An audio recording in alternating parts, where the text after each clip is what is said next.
Now, for more analysis on the U.S. economy, let's bring in William Lee, Chief Economist at the Milken Institute. Always good to have you on. Thanks for having me. So let's start by looking at the latest unemployment data. What does that tell us about what's happening with the U.S. economy?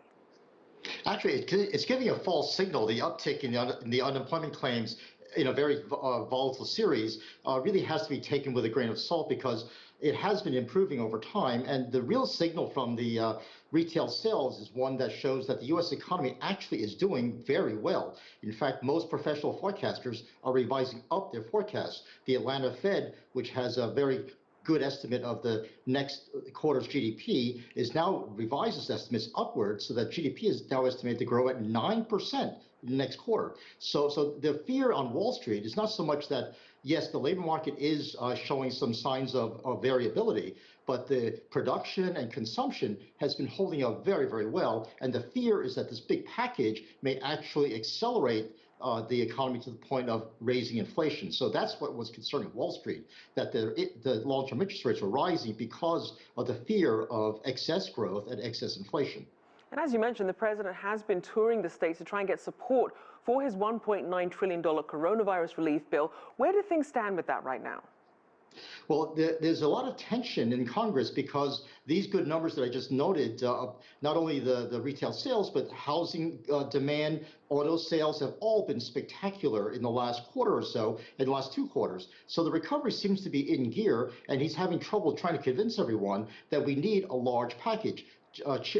Treasury Secretary Yellen today just said we have to go in big, and she feels a package of 1.9 trillion is absolutely necessary. And I think that, yes, it may be necessary if it were targeted, if the money went to the people who are unemployed, to the people who are whose businesses are being closed, to the disaster relief that we see is so needed in Texas right now. If it's targeted to those people, it will not cause excess growth that people are concerned with. But what we're concerned with, and most economists are concerned with, is that it's not going to be well targeted. The symptom that it's not well targeted is all of the stock market speculation and really excessive buying that's going on of people receiving money that shouldn't be getting it. Now, you did mention Texas, obviously severe winter weather. We're seeing some now early calls when it comes to disaster relief, and this is, of course, happening in the middle of the pandemic. Any administration reaction or plans for those millions of Americans without power or water right now?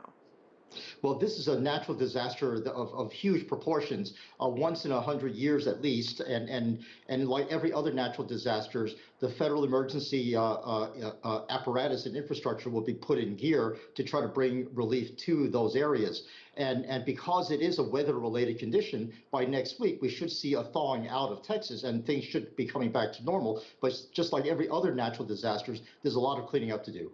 And so then how might disaster relief affect the existing national economic agenda? Actually, very little, because like everything else that's a natural disaster, it represents a temporary shortfall in output for the last week and probably into the next week and next several weeks. But afterwards, the rebuilding is actually going to cause a spurt in economic activity and actually boost GDP even further. Now, I want to go back to the legislation that Biden is trying to push through in terms of what's in it and what might be the sticking points. And then also, given that these enhanced unemployment benefits are due to expire mid-March, what sort of timetable could we be looking at for trying to get this through Congress and into the hands of Biden for signing? Well, I and most economists feel it's absolutely imperative to get relief aid to the people who are in need, the unemployed. And I think one of the things that's holding it back is that the package itself is full of other things, like the minimum wage legislation, aid to state and local governments that's not related to getting the vaccine out, that's not related directly to the relief of the disaster caused by COVID shutdowns. And this shutdown was administratively done. So the legislation that's needed is to really target the aid to the right people, and that's what's being debated right now.